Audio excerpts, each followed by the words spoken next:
My name is Nandkishore Sharma और मैं D pharmacy का फर्स्ट ईयर स्टूडेंट हूँ और मैं बुक विद टीचर ऐप से पढ़ता हूँ। और आज का मेरा टॉपिक है एरर और इम्प्योरिटीज।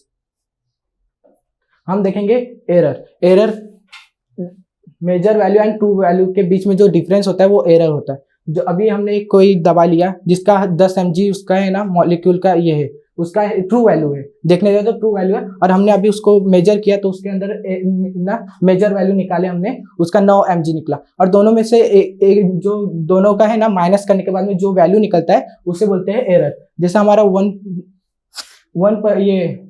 mg हमारा ना ये निकला एरर, और ये हो गया हमारे sources of error. Sources of error में देखते हैं हम डेफिनेशन। इंस्ट्रूमेंटल एरर में जैसे अभी हमने 10 mg लिया था दवा और उसके अंदर हमने दोनों का कैलकुलेटर करने के बाद में हमारा 1 mg ये एरर निकला था। पर अगर वो हमने जहाँ पे वजन किया था वही इंस्ट्रूमेंटली गलत हमें रीडिंग बता रहा हो तो उसके लिए बोलते हैं इंस्ट्रूमेंटल एरर। और इन्वायरमेंटल एरर जिसमें होता है जिसमें हम कोई अभी ना मटेरियल यूज कर रहे हैं, जैसे हम ना केमिकल यूज रिएक्शन कर रहे हैं, हमने अगर नाइट में उसको रिएक्शन किया, हमें रेड कलर चाहिए थी, डार्क रेड चाहिए थी, पर हमें देख रहे हैं तो उसका कलर थोड़ा फीका आ रहा है, और उसी केमिकल को हमने रिएक्शन अगर डे में किया तो हमें डार्क मिल रहा है, बराबर से हमें मिल रहा है। वो डिफरेंट क्यों हुआ? क्योंकि नाइट और डे में थोड़ा लाइट का ये होता है, तो उसके लिए हमें ना इन्वायरमेंटल एरर उसको कहते हैं। प्रोसीजर एरर मतलब जो प्रोसेस हम मेथड यूज कर रहे हैं अगर वही गलत होगा तो हमारा प्रोसीजर जो हम बना रहे वो गलत हो जाएगा, इसलिए उसको बोलते हैं प्रोसीजर एरर। ह्यूमन एरर में जैसे हम अभी कोई चीज है ना, अभी हमने गैस पे चढ़ा दिए आलू उबालने के लिए, गैस पे लगा दिए कुकर में करके, हमने लगाना था उसको 3 सीटी, पर हमने उसको लगा के हम भूल गए, किसी काम में वेस्ट हो गए, और उसको हमने 3-4 सीटी और लगा दिया, एक्स्ट्रा लगा दिया, और तब बाद में हम देखेंगे तो उसको पानी पानी हो जाएगा। तो वो क्यों हुआ रिएक्शन? क्योंकि हमारा है ना ह्यूमन एरर था, क्योंकि ह्यूमन की वजह से हुआ था। और ह्यूमन एरर में आता है हमारा ट्रांसक्रिप्टर एरर और एस्टिमेशन एरर, वो भी आता है हमारे ह्यूमन एरर के अंदर।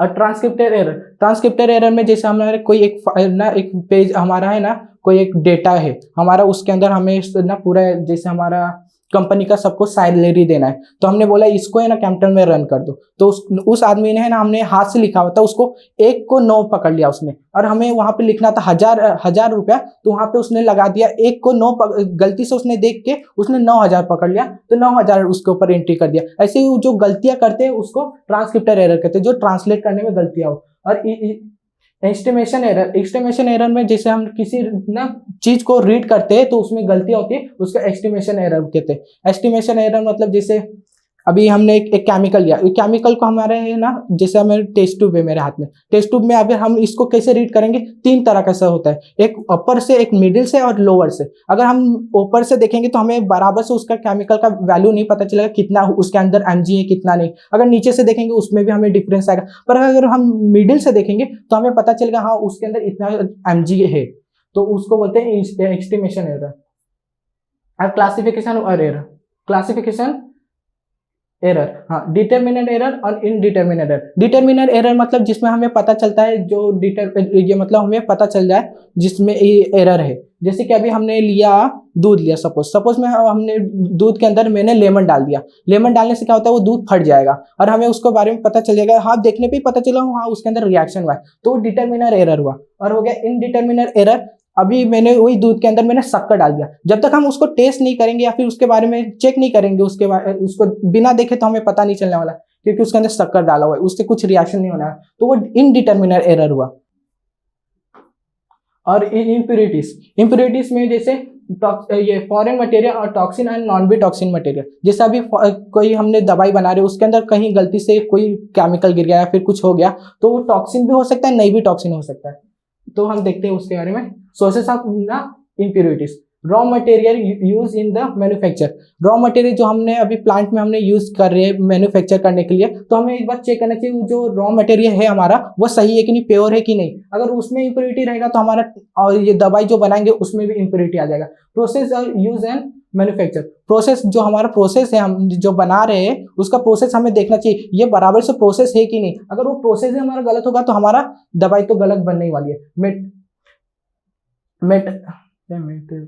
मटेरियल ऑफ द प्लांट, जैसे मटेरियल हम जो यूज करते हैं जो ना मैन्युफैक्चर करने के लिए जो हमारा फैक्ट्री में जो मटेरियल होता है जैसे प्लांट में जैसे बर्तन वर्तन हो गए, तो उसके साथ हमारा केमिकल देखना चाहिए उसके साथ रिएक्ट तो नहीं कर रहा है हमारा, नहीं तो वो इम्प्योर हो जाएगा उससे। जब वो वहाँ पे है ना बनाते हो कि हमारा रिएक्ट कर दिया तो हमारा वैसे ही खत्म हो जाएगा वो दवाई जो बना रहे। और स्टोरेज इंक्लूडेड इंडिकुलेट स्टोरेज जैसे हम जो स्टोर करते हैं जिस चीज को, तो उसका देखना चाहिए हमें। जैसे अभी कौन से भी एक दवाई लो तो दवाई के ऊपर लिखा रहता है कि इसको है ना इसके ऊपर हमें स्टोर करना है।